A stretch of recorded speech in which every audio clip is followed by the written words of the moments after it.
I wrote to you, Stephanie, the day after my birth. I wrote to you about my birth in detail and in great despair, and the amount of love and guidance and support and constant contact, despite being on two sides of the world, not knowing each other, changed everything for me, because I felt like a bomb exploded in my world and I had no idea what have I done wrong. And you were there like a light in Facebook Messenger, and you were just constantly writing and writing. How are you? Do this, do that. This is great. You're smiling. You're nursing your baby. I'm so proud of you. Please seek counseling for PTSD. Please remember to talk to your husband about it repeatedly. And you guided me through the experience so wonderfully, and I'm forever grateful. As soon as I got pregnant the next time, I had you somewhere here in my head all the time with me. And I think it's really important for other women who are in the birth course to know that you are our doula. It doesn't matter if I'm in Poland, in Europe, if someone is in America, or wherever else in the world, you're with each one of us.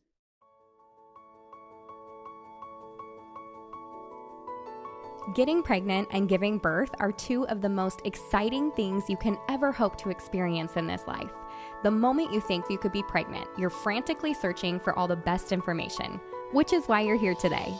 I'm Stephanie King, and with my many years of experience as a professional childbirth educator, doula, and lover of all things pregnancy, birth, and postpartum, I'm here to make preparing for your birth enjoyable, empowering, and totally easy. Each week, I'll cover different topics, interview professionals, and get into the nitty-gritty birth stories from mamas just like you. And when you're ready for more, you can join me in the My Essential Birth course at myessentialbirth.com, where I take you step by step through exactly how to prepare your mind, body, spirit, and partner for a birth you love. So let's get started.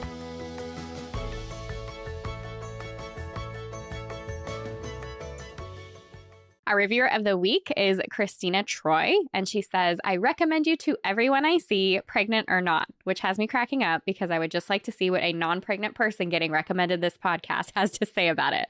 But that's awesome, and thank you. She says, as a first-time mom, I did so much research before we tried to conceive because I wanted to determine what kind of birth would be best for me, and I wanted to prepare as best I could for pregnancy. Coming across Stephanie's podcast was the biggest blessing. It was exactly what I needed to make an educated decision regarding what was best for me and my baby. After listening to her extensive knowledge on everything birth related, I decided that a home birth was what I wanted. I love how Stephanie takes you through the whole process of birth all the way up to what to expect postpartum. Because of this podcast, I knew how to advocate for myself, how to select a midwife, how to prepare my mind and body for birth, how to stay healthy during pregnancy. I could go on and on. She discusses almost everything you could ever need to know about birth. Because of the confidence I gained through the information in this podcast, I was able to deliver my baby at home, even though she flipped last minute and was breech. Reminding myself that if they can do it, I can do it got me through 30 hours of labor. I am so thankful and blessed that Stephanie has taken the time and energy to put out this podcast. I tell every expectant mother I know about it. Thank you. Thank you so much for that kind review and for the details there, because it's so neat to hear from you guys how you use the information or what popped up for you during your pregnancies. Just as I'm like reading through it, that would be such a neat experience. I say neat, maybe that's not how you were feeling at this time, Christina, when the baby flipped to breech at the last second versus a breech baby flipping to the correct position at the last second. But it sounds like, yes, you were able to do those things. Anyways, that's so excellent. If you haven't left your review, go do that now. Today's birth story is a little bit different than what you're used to hearing on here. And I also think it's a very important story to tell. So as you can see, today's episode is also going to be a little bit longer than what you are used to hearing, but there are two birth stories that are going to be told here. I do want to preface this for listeners, letting you know that in this episode, Erika shares two very different birth experiences. And that first one has some experiences that might make moms uncomfortable or uneasy. So I think Erika does an excellent job of pointing out what did not go the way that she had hoped, and also what she needed to change for that next experience to be a little bit better. But she's sharing her stories to encourage other moms to trust their bodies and to tune into their needs. Her second birth is quite redemptive and beautiful and healing. So I do hope that you will stick around. But if for any reason you are concerned about listening to birth stories that include some rough moments, even with a redemptive story on the way, then this episode might not be for you. If you know that you're sensitive to those things, if you know you're going to internalize that and kind of take it on yourself, this might not be for you. If you are able to listen to and learn from other people's experiences, though, even with those rough moments, then hang on and listen to what she has learned and how her next birth is so amazing. Stay with me because I believe this episode is going to help pregnant moms prepare for birth in a very intentional and meaningful way.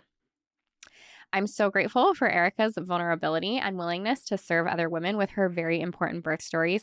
So I hope this episode will bless each of you and inspire you as you walk through these two stories with us. And on to this week's podcast. This one's a special treat. I think everybody listening is going to gain so much from the discussion that we are about to have.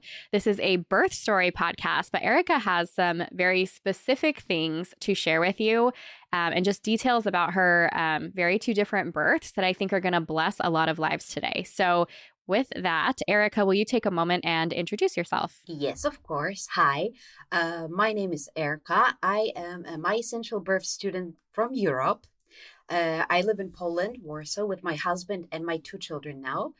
I'm an actress. My husband is a lawyer. So this gives us kind of the opportunity to navigate work around parenthood and not parenthood around work, which is really fantastic for us. We're very happy about that. And I'm just a European student of your birth course who had 2 births with you as my remote doula, which I'm very grateful for.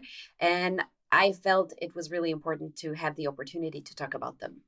Yeah, and I'm so excited you're here. I'm so excited for the experience that you have. I'm not going to give any of that away, but I know that you sharing this today is just going to touch very many lives. So I'm really, really happy that you're willing to do this with me today. With that, why don't you tell us? Yes, thank you. Why don't you tell us a little bit about your first pregnancy and birth experience, and then we will walk into your most recent one. Sure, of course. I just wanted to add one more thing that it's probably obvious, but apart from being a My Essential Birth student, I'm also a crazy podcast listener. Like during both of my pregnancies, I would listen to all the episodes multiple times, like during the first pregnancy. And then the second one, I was like, let's go again. Maybe I forgot something, and I forgot a lot. So that's awesome. I think it's equally helpful. I have equally grown to give birth and be pregnant in a way that I wanted to through both the course and the podcast. So I thought this was very important. First pregnancy, yes? Yes. Okay, so we were waiting to get pregnant for 10 months. And it seemed like eternity for me. I know that it's not that many people wait a lot longer, but it was quite not easy for me to wait for 10 months, but we got pregnant. It was wonderful. My pregnancy was not very easy. I had a strong food aversion, and in normal life, I'm a foodie. I have no idea what a diet is. I love to eat. So my husband seeing me being like, no, please, no food, was quite shocking for him. And it was difficult because I knew that I was growing another human, and I found it difficult to have such a trouble with food. But I would just, my husband would put half of the bar of butter into pasta or into some meat and something, and I would just force feed myself out of responsibility for my baby. So we kind of managed that. But apart from this, I had the pubic bone sorry, I'm Polish. I don't know how to say it. Diastasis? The pubic, now the dysfunction, like symphysis pubic dysfunction, SPD? But not just the pain, but when it goes apart. Like the diastasis pubic. Diastasis My pubic bone recti? was falling apart. Pubic bone. No, Okay. no, no, the pubic bone. Yes. Yes, it was falling apart, so they had to do special scans, and Wow. I couldn't walk without special equipment on my hips, and they were, measuring the millimeters that my pubic bone was separating to assess whether I would have to have a C-section. But it was painful, but it's not, it's been 2 years ago, so I don't find it dramatic anymore, but it was quite a difficult pregnancy. So the food wise and the pubic bone wise, and generally when I'm pregnant, it involves quite a lot of discomfort and some pain and difficulties. But despite that, I really love being pregnant. I know it sounds a little bit funny. In my second pregnancy, I would in my third trimester, I would vomit and feel really bad. And my nanny was with my firstborn, and I was like, I'm still having a third one. So she was laughing at me like, you're a renegade. You're vomiting, lying on the floor. You can't move, and you're like, I'm having a third one. So I think that all the pain and all this discomfort compared to the fact that you have like another soul in your belly. So knowing that after 9 months of sacrifice, you can get to meet this new person that you've created and that you have taken care of for this time is totally worth it. So that was my first pregnancy. Yeah, I don't think there was anything else. It was difficult, uncomfortable, and we made it through. And you did some preparation for that because you took the birth course both times, right? So tell me a little bit about your preparation for that pregnancy onto the birth.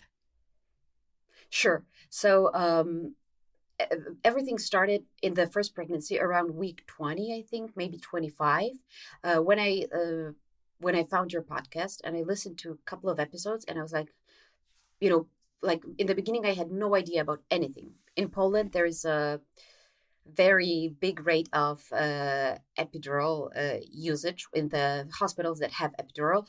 And it's so obvious that women buy special pajamas that open up on the back so that right when they get to the hospital, they can get the epidural. And I had the same pajama when I got pregnant for my sister, and she had the same pajama.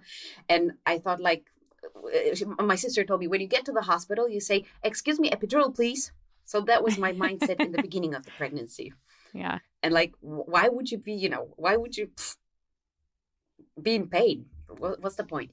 And then I stumbled upon your podcast, and I was so interested in everything that was connected to giving birth and pregnancy. When I realized that our bodies, because also very often women speak of birth, like this was my experience of conversations about birth, that women would speak about it as if you had to push an orange through your nostril.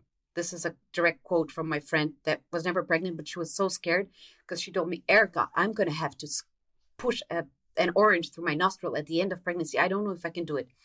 So shifting my perspective and learning that those bones move, that those muscles are created for that it's all like this beautiful system that works even better when you help it or when you don't disturb it and don't mess around with it. I think it was kind of like an epiphany for me. And since I had no other children to run around after or take care of, I would spend like 5 hours a day just reading about it and listening to all of your podcast episodes and doing the birth course, and with my husband and without him, and repeating. It was just like, it was as if I have stumbled upon something really fascinating, not just because I had to give birth at the end of this journey, but I just found it miraculous, and I loved reading about it and learning about it. So I think the birth course was more helpful when it comes to preparation, and the podcast was more helpful when it comes to broadening horizons, so learning about birth on a daily basis and relaxing, because whenever I would take a walk, I would listen to episodes. And funny thing, no other birth podcast hit me quite the same way. I tried many, and with you, and in the beginning with you and Courtney, it was more like I would jump on Apple Podcasts to meet with my girlfriends who also liked birth and also found that it was not so heavy and terrible. And it was so relaxing. Like, I really loved it. And the birth course, this was like getting down to work. So, you had such structure in your course that I would do lessons, I would revise the workbook, I would do the meditations or those visualizations. Yeah. The visualizing techniques for birth, I would do them in the evening. So this was more like preparing for an exam in a very good way, gathering knowledge, gathering information, and learning step by step about everything. And podcast was more entertaining, and also it allowed me to know everything about my choices. So I devoted a lot of time to prepare for the birth. That's awesome. And I think you described that very well, like the difference in like birth course versus the podcast. Tell me a little bit. Very important because they. Mm-hmm. Oh, go ahead.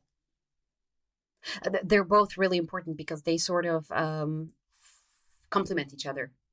You know what I mean? Like one and the other, you need both to fully prepare for the experience and to go through pregnancy. So I think that's really neat that we have both opportunities. Yeah, I like it too, because it is that, like, even when I taught birth classes in person and I could sit down and I get to see everybody every week and they got to ask me questions, more so than you would if you just took the birth course, because I don't get to talk to you one-on-one within the lessons that are already recorded. But the podcast is my, like, these are all the things I'm thinking while you guys are, or like all the questions that you have that I'm not able to answer even during actual class time. So yeah, I agree with that. Exactly. Yeah. Okay, let's walk through this first birth slowly. Kind of like tell me. Yes. Dive into that and we'll go into that, and then I'm going to take through after that one. I want to walk through the next pregnancy and birth. Yes, sure. So this birth took place in the beginning of 2022. So it was a little bit of time ago, quite a while ago. So I don't remember. I don't think it's necessary for me to tell all the details dilation wise or hourly wise. I just want to give the listeners the overview of how it went and of the stages. Is it okay? Yeah, that's great. Okay. So I went with my first pregnancy. I went to 41 weeks and 3 days, I think. And in Poland, I'm sorry, when I get emails, do you hear this? No, I'm not hearing that. Because I get notifications, maybe. Okay, I'll just push do not disturb just in case, because it's distracting me. Okay. So let's talk about the birth. With my first pregnancy, I went to 41 weeks and 3 days. In Poland, the hospital system works like that when you reach your estimated due date, you have to come for a non-stress test, and then you have to go back the next week, and then you have to go back every day. And every day you get a non-stress test. They examine you. You cannot say no. That's how it works. But also in Poland, in every hospital, there are no nurses. There are midwives. So you always get midwife-assisted birth, and there is a doctor. So I went to 41 weeks, and they gave me a membrane sweep, which they did not ask about, and I did not consent to that, which I learned later on. My midwife told me, like, you had 2 membrane sweeps, didn't you know? So that was quite unpleasant to learn that this was done to me without my consent, but I didn't think too much about it. It didn't cause labor. At 31 plus 2, they told me that I have to be admitted to the hospital, or I have to sign special forms that I take responsibility for my child's life. So I said, but what responsibility? I'm just waiting to go into labor. And they said, yes, but very wise heads have figured out that by 41 weeks, you have to give birth or be induced. So if you don't agree with that, you have to sign that you're responsible for your baby. I'm like, sure, I'm responsible for my baby. So I signed it. I went home. And the next morning, they gave me another membrane sweep, and the contractions started. So they started around 8 a.m. and throughout the day until late afternoon, they were very mild. It was my first birth. I was not effaced at all in the beginning. The contractions were very light. And I would just go about my day, visit my friends, go to a restaurant. Around 3, they were not to be ignored, but nothing super serious. Of course, I was very excited because, like, oof, wait, this is a big deal. I have to breathe through that or squeeze a comb or something. But it was a beginning of the journey. So then, I think from 3 p.m. until 8. I just managed my labor at home. So I took a bath, and the contractions were intensifying, and they went from 10 minutes apart until 3 minutes apart. So we were waiting for the 3 minutes apart that lasted for an hour and stuff like that. What I noticed is, despite the fact that the power of contractions, because I don't like to call it pain, even though, of course, I think that my first birth was, especially later on, very painful for me. It's all about your attitude, and it's all about one contraction at a time. This is very important for me to share with other mamas. You can sink under the water with one contraction that's gonna really hit you hard, but then every new contraction is a new beginning, or every new pressure wave, because I also like to call them pressure waves. You don't have to let it go and just drown if one covers you, because especially in my second birth, which we're going to talk about later, I realized that you really, really can work with them, and it changes everything. And feeling that it's intense, but not that it's pain. Even when I would listen to many birth stories, and moms would talk about, this was really painful. Like, even when I heard that, I was like, I don't want to talk about it that way. I don't want to talk about something that is natural and physiological in terms of pain. So I would talk about it in terms of power and seriousness and intensity.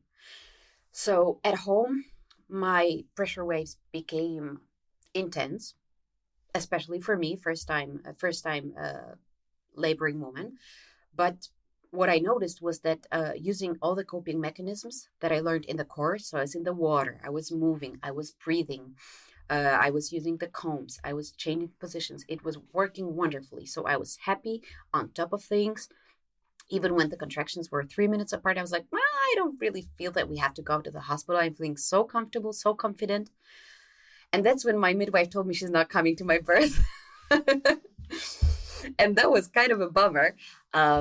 She was like, oh, Erika, I'm sorry, I'm not going to be able to come. I didn't have a very close relationship with her, but I was really hoping. She was like a natural birth midwife. I was really hoping for her. But I had my husband. We prepared a lot. He took the course with me. So I was like, okay, honey, it doesn't matter. Everything that we need, I have inside of me. I am ready. You're with me. No problem. And the midwife has sent her substitute midwife, who was also a natural birth midwife. But she called me, like midwives call to listen to the mama during contraction to assess how far along she is to assess how far along is she based on her behavior, breath, and behavior during contraction.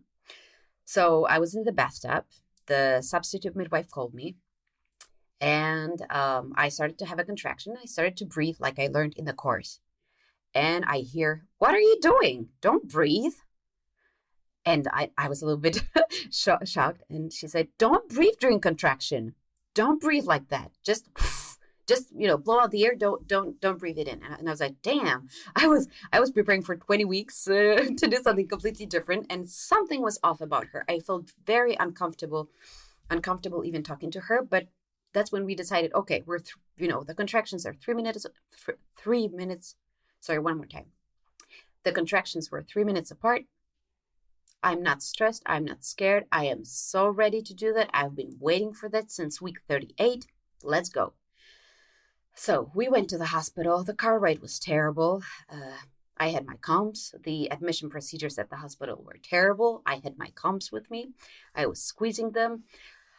Then during initial examination, my water broke in a huge gush, and there was a lot of meconium in the water. So the midwife said, like, no birthing tap for you and no natural labor room for you. You have to be in a regular room with a bathtub, but not like this supernatural space in the hospital for women that have no non-threatened births. And then I think I was about 2 centimeters dilated after 12 hours of labor. So that was a little bit surprising for me. So after the water broke, which is normal, my labor intensified and contractions got more serious and more intense, which is also normal, which I have learned about in the podcast, in the course. But I was still positive. During the non-stress test, they got so intense that I vomited, but I didn't mind really. Like I was, like, let's go. It's okay. Don't worry. I just vomited. And then we went to the, no, I was really like, I know how important the mental game is in the whole process. So that's why I'm stressing my mental state throughout the stages to show you how the shift changes everything. So the contractions are intense. It's only 2 centimeters dilated, but I'm on top of things. I'm happy. I go to the birthing room with my husband and the midwife. And that's when the midwife tells me the contraction hits, or maybe the contraction welcomes me. It doesn't hit me. Let's say that it welcomes me. And the midwife says, don't move. You cannot move because you had meconium in the water. You need to be monitored constantly and you cannot move. And that's the moment when the one contraction that came without movement, I felt defeated, completely defeated. And I had no idea what am I supposed to do. I was trying to breathe, but it didn't really work. And it was so intense at that time that I just laid on the beanbag on the floor and I didn't allow anyone to move me. I stopped moving. I stopped breathing. That's when I was really struggling. Like the moment that and I listened to her. This is very important because I listened to her. So whatever she told me, I did. Even though I had all this knowledge, I knew everything about IVs, about constant monitoring, about risks, about movement, about breath. When person of authority that I didn't trust, that I didn't feel comfortable with, came and gave me an instruction, I obeyed immediately. And this is my first cue for other mamas. Please fight for yourself because the stakes are really high. And saying, yes, midwife, if you tell me to lay on the floor, I'll lay on the floor and be in really a lot of pain, is just not worth it. There's no time. And first birth is very vulnerable. And I think that every birthing woman, it's like her skin is taken off of her. If someone is kind and loving, this love just goes through the skin and you feel so much more powerful and it gives you so much peace and strength. But if someone is condescending or impolite or hurts you in a way, it also cuts deeply right away. So this was my first big warning sign. And I listened to her, and that's when things started to go bad. So this was about 10 o'clock, something like that. So soon after that, my husband I don't remember everything because after that, I sort of logged out of the situation mentally. I was in a bad state. I wasn't taking the contractions very well. It was very difficult for me. And my husband was still fighting, like all the things that he learned in the course, maybe this, maybe counter pressure, maybe move. And I was just like, no, there was no will in me to fight, even though there was will in him. So the only thing they did, they moved me to the bed. They put they put some kind of bowl between my legs. They put me on the side, which is like a epidural mom position, to when someone doesn't move, to get things going, to open the pelvis. So that's how they have situated me. And for the very soon after that, I started to have pushing contractions. And the midwife told me I'm only 6 centimeters dilated. So she said, like, don't push. And I was like, but I'm exploding. How am I not? I have to push. It was one of the strongest sensations I have ever felt because obviously I didn't have an epidural. So I just felt like I have to push or do something. Like it's not to be ignored, this sensation. But she told me to do breaths like this, very short, very shallow breaths to stop the pushing. But I was like, I'm 6 centimeters, so I'm supposed to do that for 4 more. I was a little bit out of it, but just my thoughts, I was terrified because each pushing contraction was very, very powerful. And I was fighting against that. But thankfully, as you later told me, this is possible.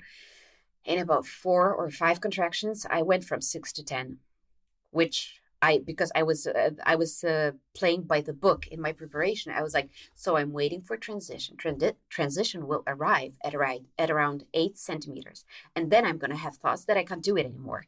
And then it's going to go to 10. So another really surprising thing for me is that each birth is completely different. And that sometimes it goes by the book, but sometimes you're a speeder, sometimes you're a putterer, sometimes you're going to be on 1 centimeter for 10 hours and then boom, go to, 6 or 8.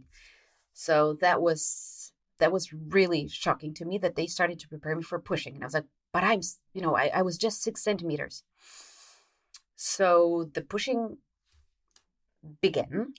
And also one more thing, the contractions that were on the bed before I started to have pushing contractions, they were so intense that I have sort of I had very dark thoughts, and I did not pay attention to breathing, which was really scary for my husband and for my midwife, because I sort of figured out in my head that if I don't breathe too much, I'm not going to be too present in this situation, and maybe I'm going to log out of this huge pain that I was feeling pain because I was distracting my body, not helping it, not letting it do its job. I just had my eyes closed. And this is also important. I would like to, can I squeeze now the part about the episode of the podcast about Enneagrams? Yeah. Because this is very important to me. So the contractions are getting really intense on the bed, but I'm still not pushing. But they are so intense that I don't want to breathe too much because I'm in so much pain that it's just mentally, it was too much for me. And later on, when I was pregnant for the second time and I was starting to prepare and listening to your podcast again, I found early episodes about Enneagram types and the birth experience according to the Enneagram type. And when I was pregnant for the first time, it's like, give me the meat, give me everything about placenta and epidural and water. I'm not, what is an Enneagram? I have no idea. I skipped it. Oh, Lord, why? So I skipped it. And I thought it was like maybe some astrology thing. Like, I love you guys, but I want to move to the more medical stuff, or more, meaty stuff for me. Mamas, listen to the episodes about Enneagram types, please. I'm a peacemaker. I'm Enneagram 9, which means that I will agree to everything, even when it's against me, not to upset anyone. And you and Courtney, you have said everything. I was crying when I listened to that episode because it was point by point. Please be careful and don't be afraid to change positions. You might be suffering in silence, not to let everybody else know that you're suffering, but you're not going to change position because you're a peacemaker. It was everything, all the traps that I have fallen into despite extensive preparation in my first birth were really based on my psychological construction that I had no idea about. Listening to the midwife, being very quiet. The midwife told my husband, your wife has great tolerance for pain. She's sleeping through the entire labor. And I was suffering in silence.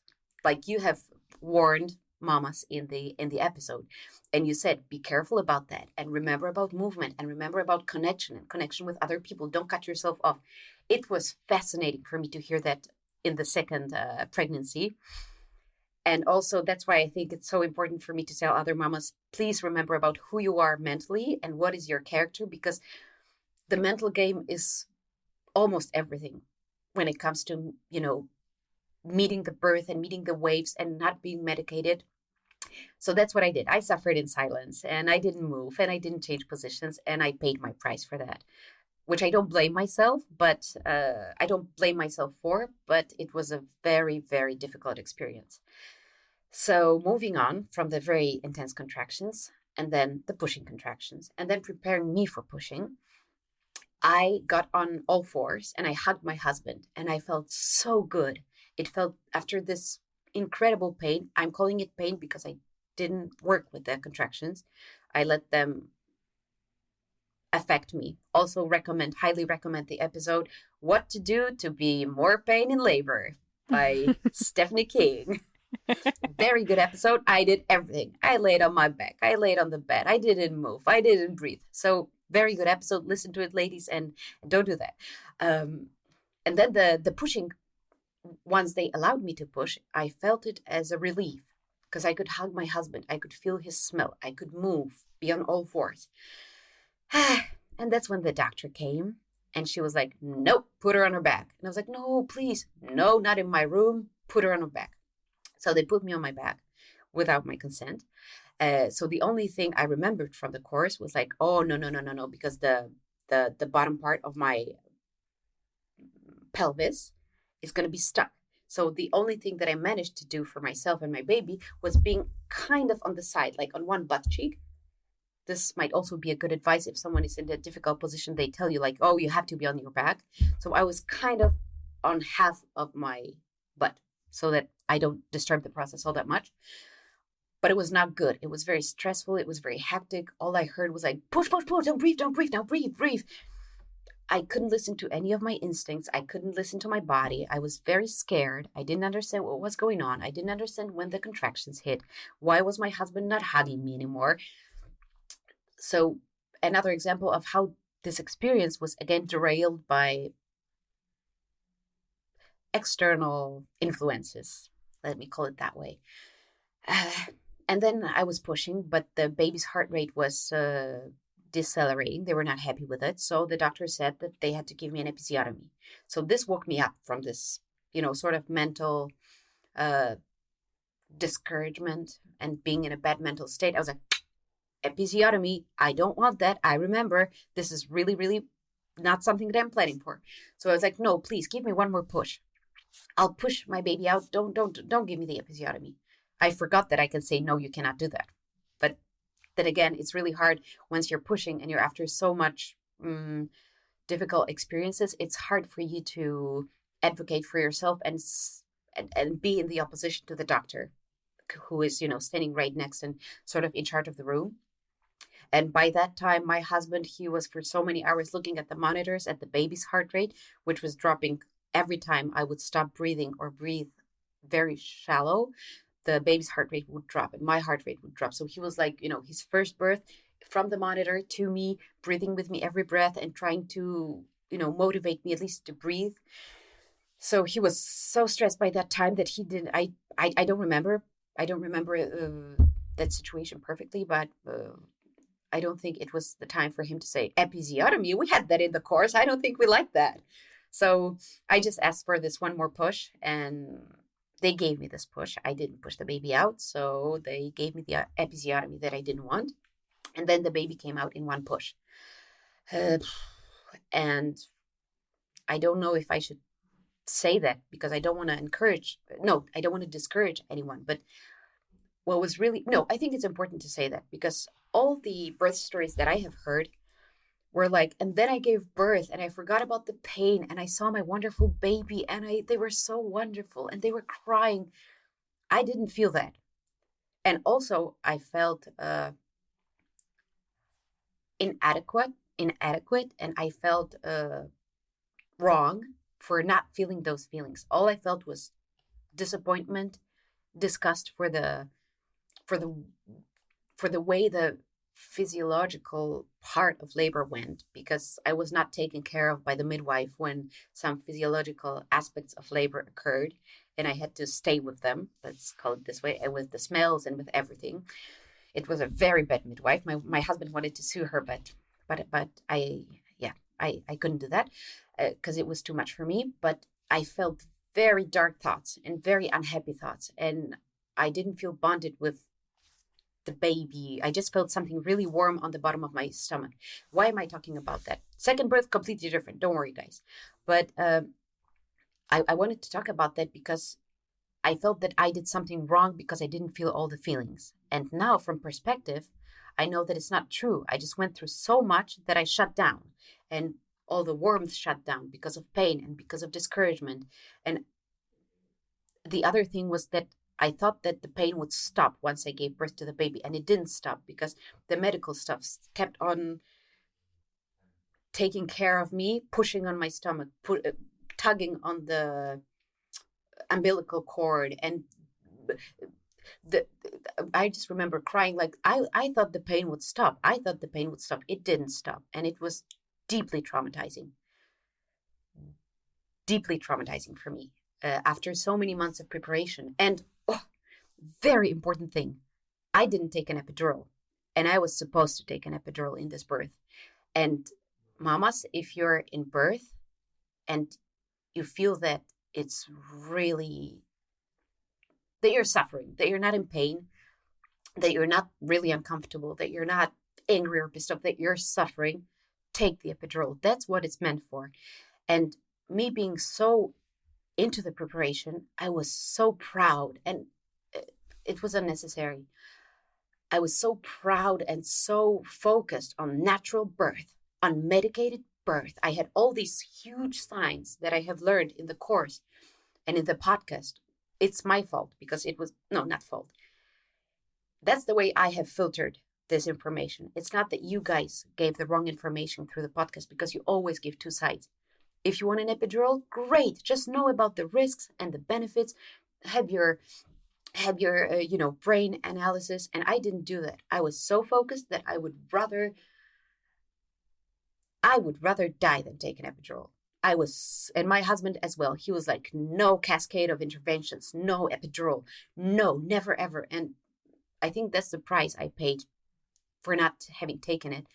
And I would absolutely, had it happened to me the next time, I would take care of myself and I would get an epidural, and I would take care of my baby and get an epidural and get a break from the contractions that I could not handle and from the situation that was too much for me mentally and emotionally. And I remember when the contractions were the worst, right before I started to have the pushing contractions, I remember being very quiet. No screaming, no moving, no shaking, nothing. I was just very quiet, and I was saying C-section, C-section, C-section, because I couldn't say epidural. That's how crazy I got in my head. And it's bad. It's that. Why am I talking about that?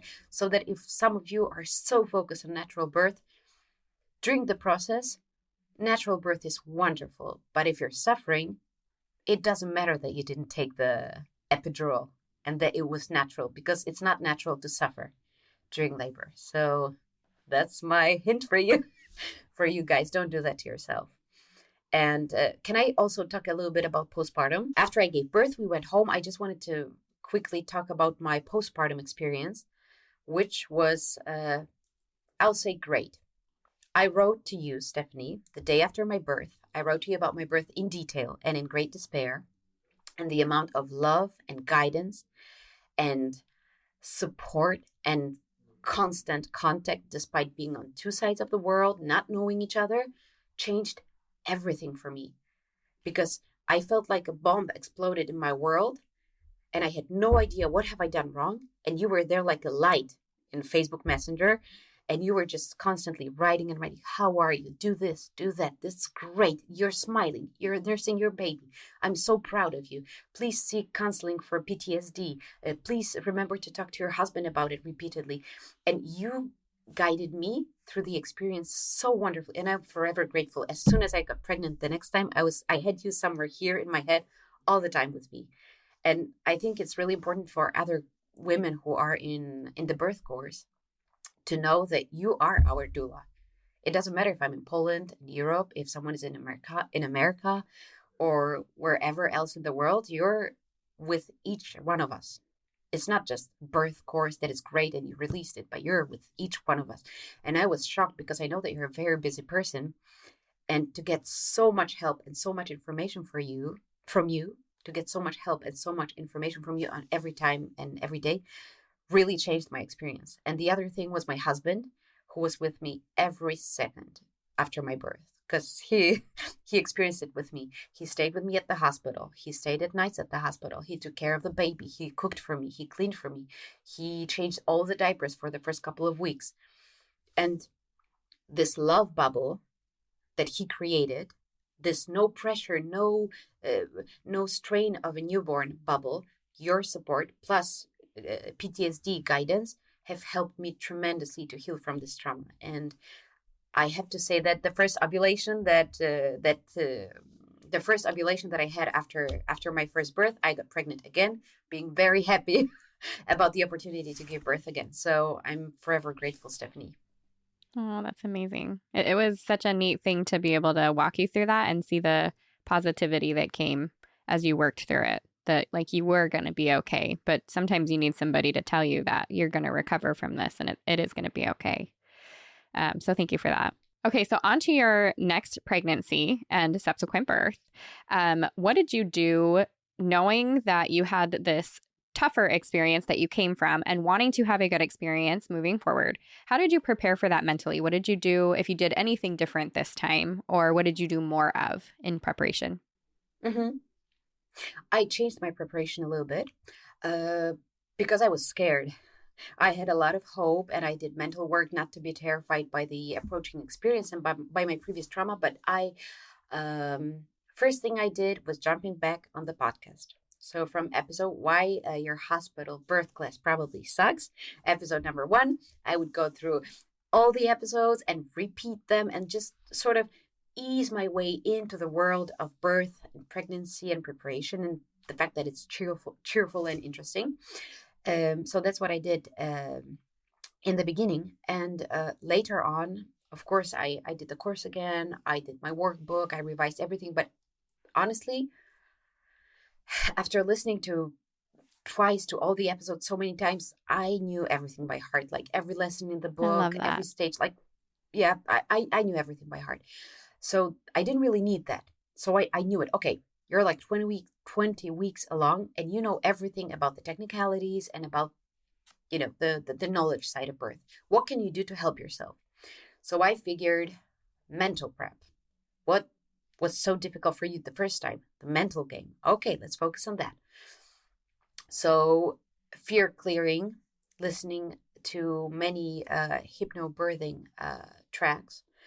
And what I have discovered, relaxation. I did it a lot. I also read the Bradley Method birth book, which that's a little bit different because it doesn't focus on movement, which was not enough for me. But I just took the part about relaxation from that book, which was very interesting. And I just studied and worked on my relaxation every single day. And the other very important preparation part was trying not to be scared and remembering what you wrote to me when we were writing after my first birth. You said, like, I think your second birth is going to be such a beautiful healing experience. And I would grab onto that and I was like, this is going to be such a beautiful healing experience. And I just tried to remember about that.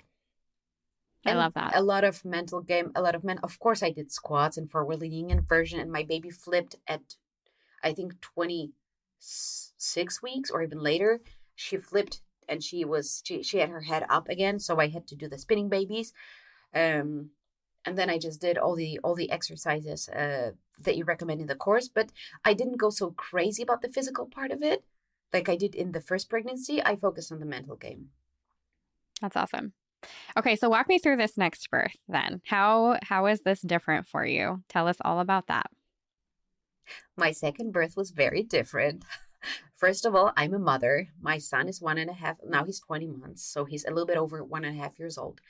And for me personally, the fact that I have a child changed everything.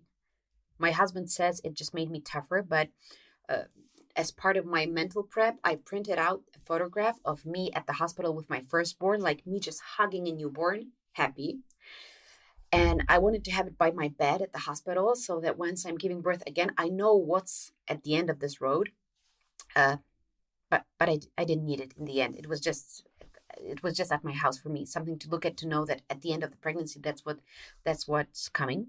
So I was 40 weeks plus 1, and in the afternoon I started to feel something, but it was so mild. I was like, it's like cramping that I had every night before. Like, probably my uterus is kind of starting to warm up. That's great. Let's see what happens. So by evening, I had contractions every 10 minutes.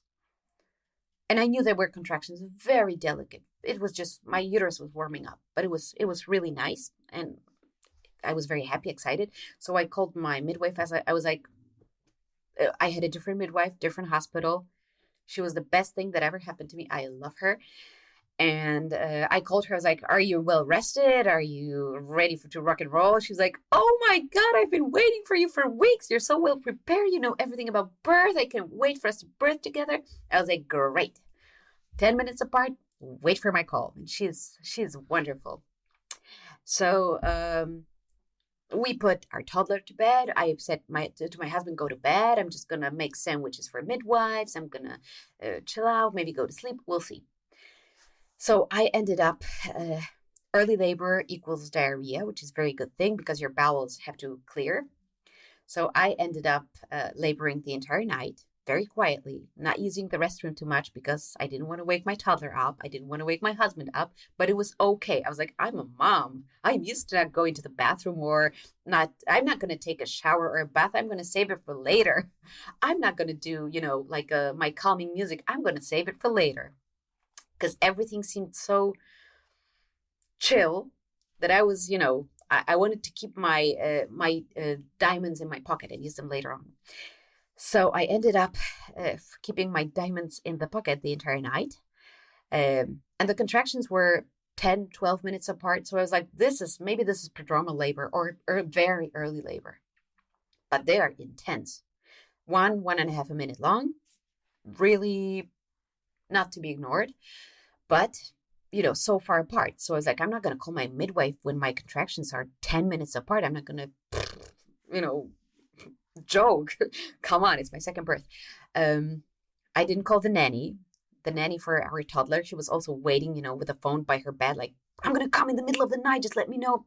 So in the morning, like 7:00, I get a text from my nanny, like, hello, what's up? And from the midwife, hello, what's up? So I called them and I told my nanny, like, don't hurry, eat your breakfast. I'm not even sure if it's labor. I told my midwife, no, I'm not sure if it's labor. She's like, yeah, but come to the hospital. I'm like, but they're 12 minutes apart after the entire night. Yeah, come to the hospital. I was like, oh, and my mother-in-law, she called me like, you know what? I think this is not labor. This is preparation for labor. And I was like, ooh, maybe. No, bad idea. So once the midwife really gently and kindly told me, let's get things moving together at the hospital. Just calm, let's see where we're at. I was afraid we're at 1 centimeter, but I said, okay, let's go. So we left for the hospital at 8:40, something like that. So morning traffic, 40 minutes to get to the hospital. And my wonderful husband, he created sort of a bed in our van. We have like a big van for big family, which we hope to be one day. And he laid my favorite pink blanket and my favorite pillow, and he gave me popsicles, and he played wonderful music, and the sun was shining. The contractions were really intense. Like, let's keep that in mind. And by the time when I called the midwife in the morning, they started to come 1.5 minutes apart. From 10 minutes, 12 to 1.5 in like 15 minutes. What's with the timing of my births? Like, I just can't get it right. I thought it would be like 6, 5, 4, 3. No. But I was like, yeah, maybe something is starting. So we went to the hospital, 40 minutes. And my sister, I didn't want a doula during my birth. I couldn't find a doula that I felt was the right match for me. So I took on my sister as part of my birth team, my husband, my sister. So my husband was the warm, caring guidance and, counter pressure if I needed and stuff like that. And my sister was the wave whisperer. So I taught her all and now you're swimming on the wave. It takes you up, because my husband was like, I'm going to feel like an idiot. Like, I'm going to do all the squeezing and hugging, but I don't think I can guide your body through the wave. So my sister was the wave guide. And she was supposed to pick up Subway sandwiches. And she just said, okay, so you're going to the hospital. Should I go to Subway? Should I go to the hospital? I was like, maybe go to the hospital. And she felt that something was different. Long story short, we get to the hospital at 9:30, something like that. And I had such a wonderful ride to the hospital. The 40 minutes that my husband arranged in the car was so lovely, despite really intense contractions, like every 2 minutes or 3 minutes.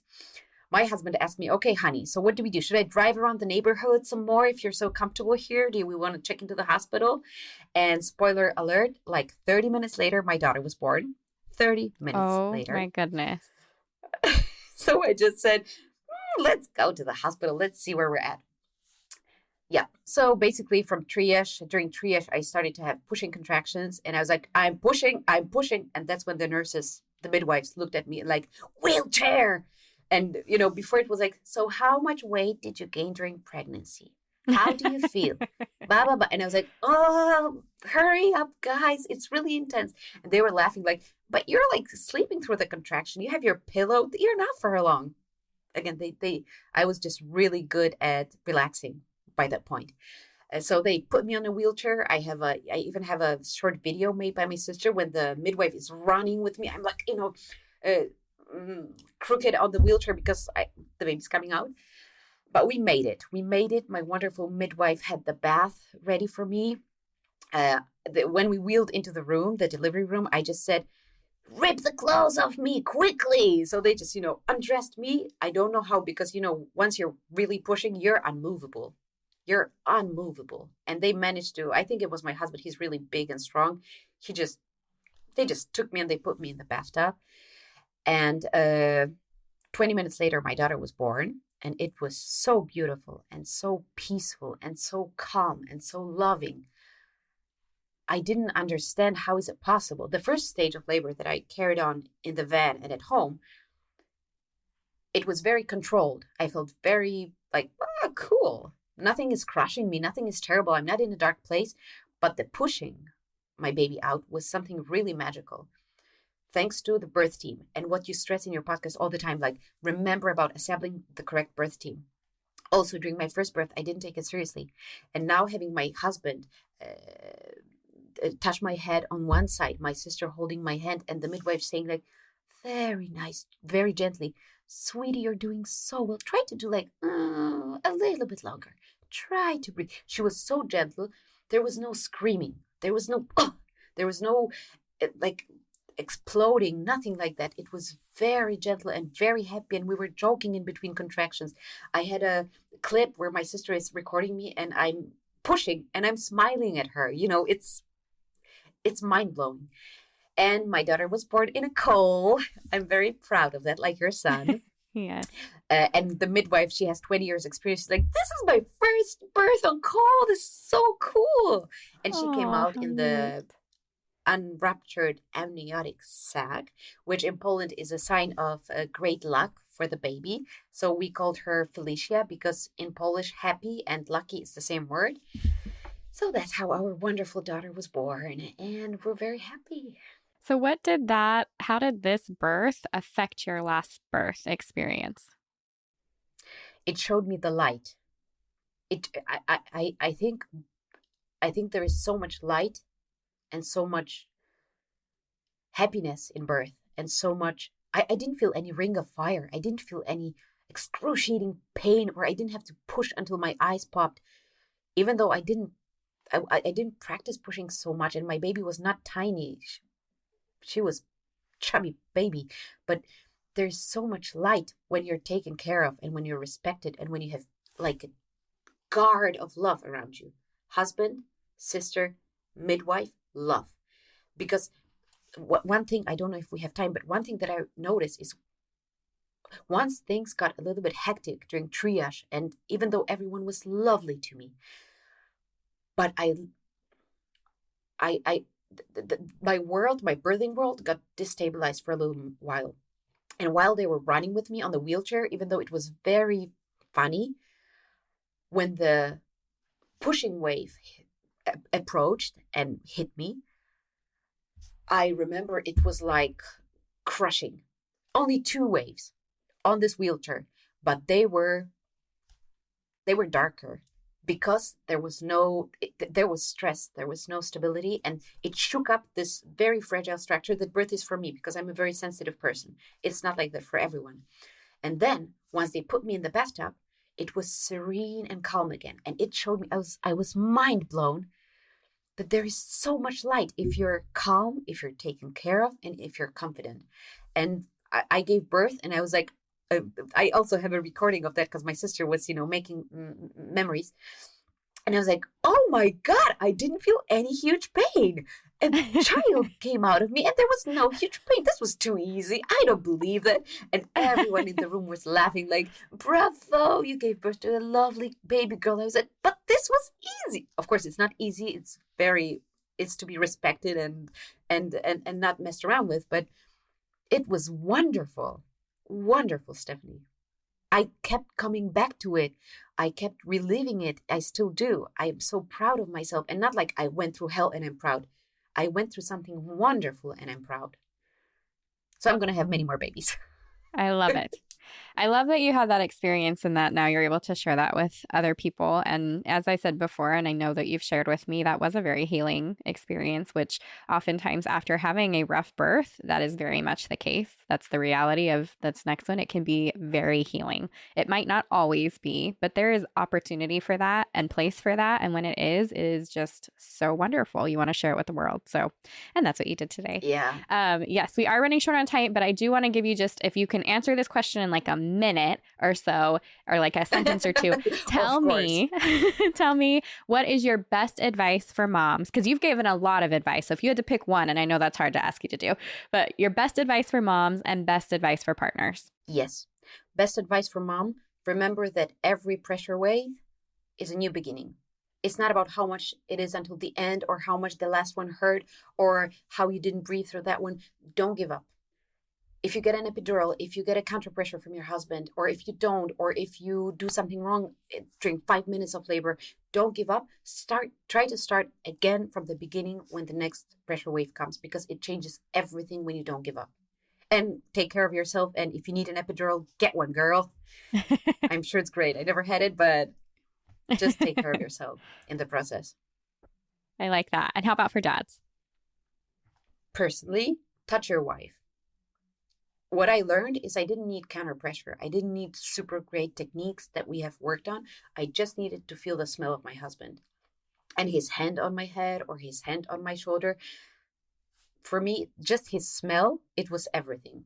Like the fact that he was mentally really with me, and I felt him with me, and I felt his smell next to me.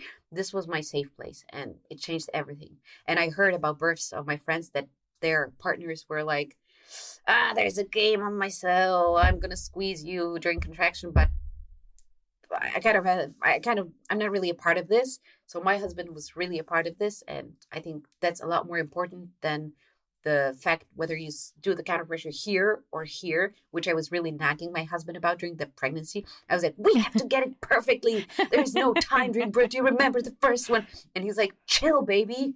It's going to be fine. And it was really fine. That's awesome.